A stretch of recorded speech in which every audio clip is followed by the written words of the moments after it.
Para construir una casa, primero debes medir los tablones de madera que utilizarás para levantar las paredes, ¿verdad? De la misma manera, para crear un poema y entender los que otros han escrito, debes aprender a medir los versos de una poesía. Un poema está dividido en estrofas y estas están formadas por versos, es decir, unidades de palabras ordenadas para conseguir ritmo y rima dentro del poema. Por tanto, para medir versos hay que contar el número de sílabas poéticas que contiene, distintas a las sílabas gramaticales.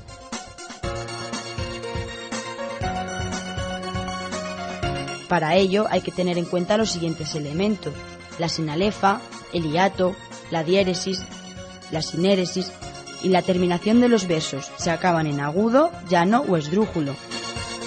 La sinalefa es el recurso métrico por el que se unen las sílabas de dos palabras cuando una de ellas termina en vocal o en Y con sonido de vocal y la siguiente empieza en vocal, en Y con sonido de vocal o en H muda.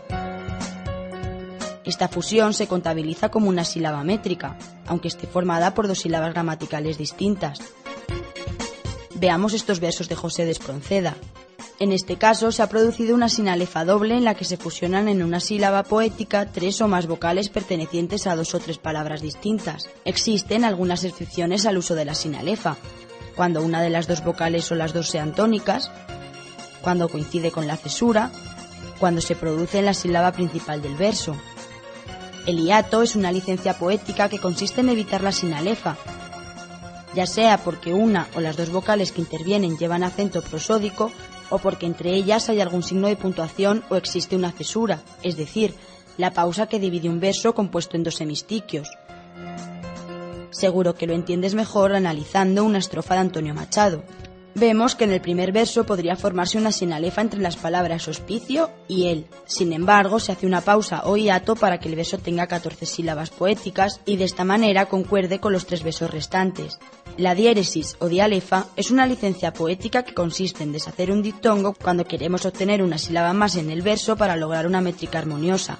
Recuerda que un diptongo es la unión de una vocal fuerte y una débil o dos débiles. Veamos estos versos de una poesía de Fray Luis de León. Esta estrofa está formada por versos de 7 y 11 sílabas, una composición poética llamada lira.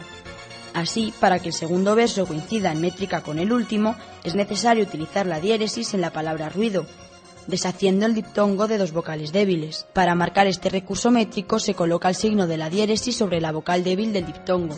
La sinéresis es otra licencia poética que consiste en unir en una misma sílaba métrica dos vocales fuertes que no forman diptongo normalmente.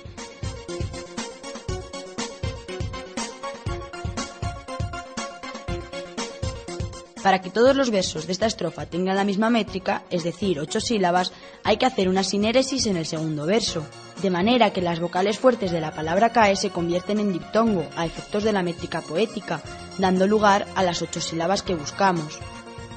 La terminación de un verso en palabra aguda, llana o esdrújula es determinante para el cómputo de sus sílabas métricas.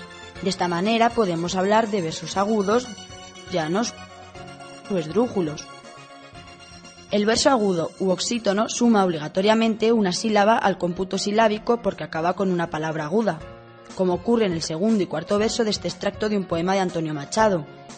La palabra aguda tiene el acento en la última sílaba, suena con mayor intensidad y requiere más tiempo al recitar, por tanto se cuenta una sílaba más.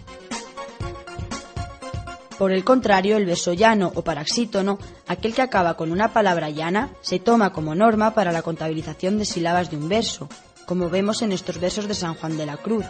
Esto se debe a que en nuestro idioma abundan las palabras llanas, es decir, aquellas en las que la acentuación fonética recae en la penúltima sílaba.